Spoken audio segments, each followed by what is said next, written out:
This is Hannibal here back in Canada.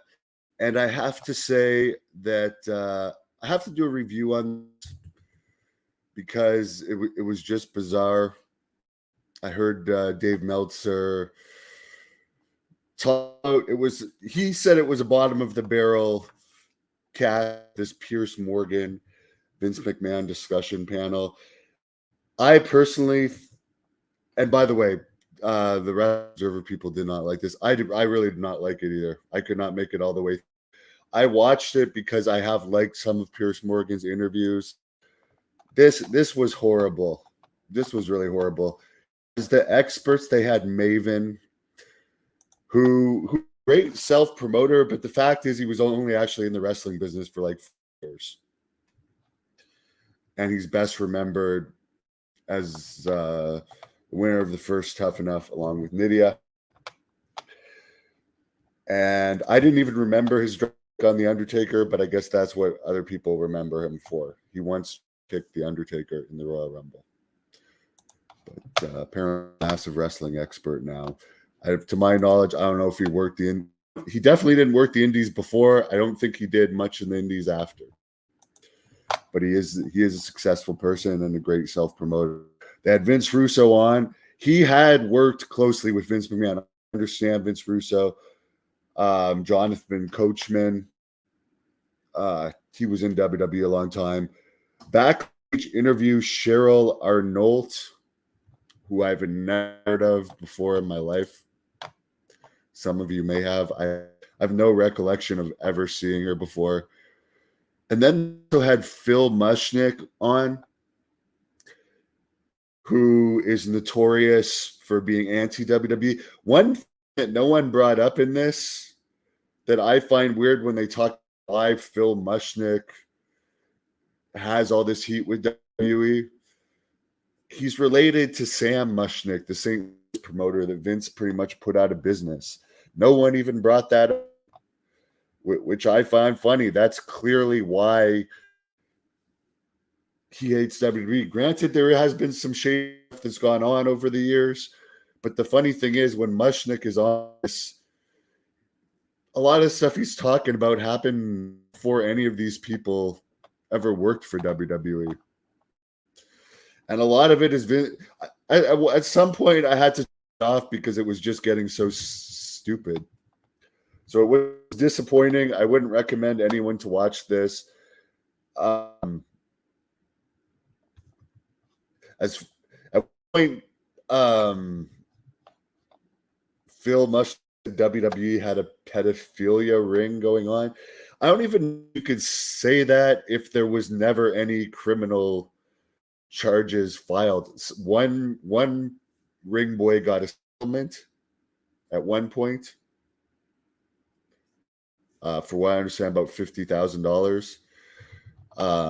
Phillips was released, but I never heard anything coming out of that officially. I'm not saying like weird stuff did not happen. And there's the whole stuff with Pat Patterson, but it's all very much hearsay because there was never any actual criminal charges filed to my knowledge, and it never went anywhere. So the one thing I can say, even though I admit weird stuff, how can you say that at some point there was a pedophilia ring if there was never anyone actually found guilty of that?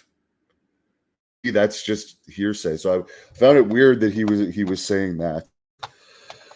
And I do find it weird that Pat Patterson was given a pass for his alleged sexual harassment when there's so much documentation of it the years.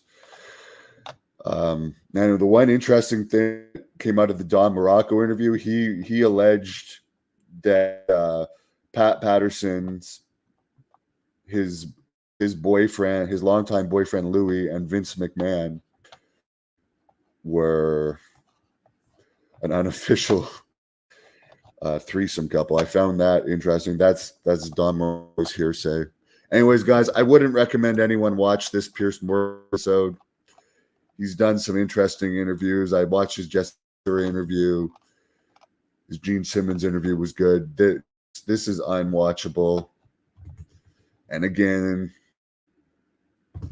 like as far as the experts, like I could understand Coachman and being close with Vince McMahon, but the other people, I mean, even the female announcer said she was dealing with Michael Cole.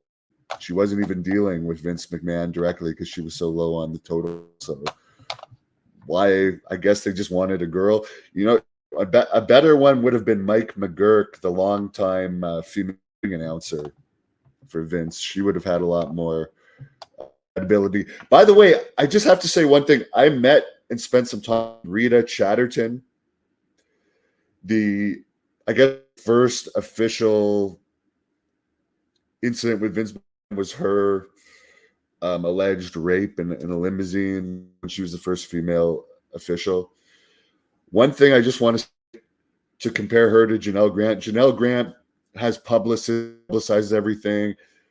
It seems like she wants to news as much as possible, so forth. When I was around Rita Chatterton, she doesn't want to talk about anything.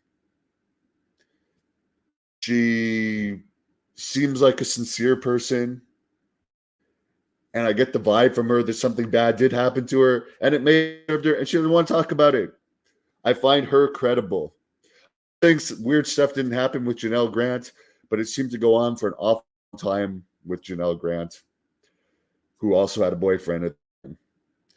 But all I can say as far as the vibe I got from Rita Chatterton, very nice person, down to sincere, who probably had something traumatic happen to her that disturbed her so much she doesn't want to talk about it.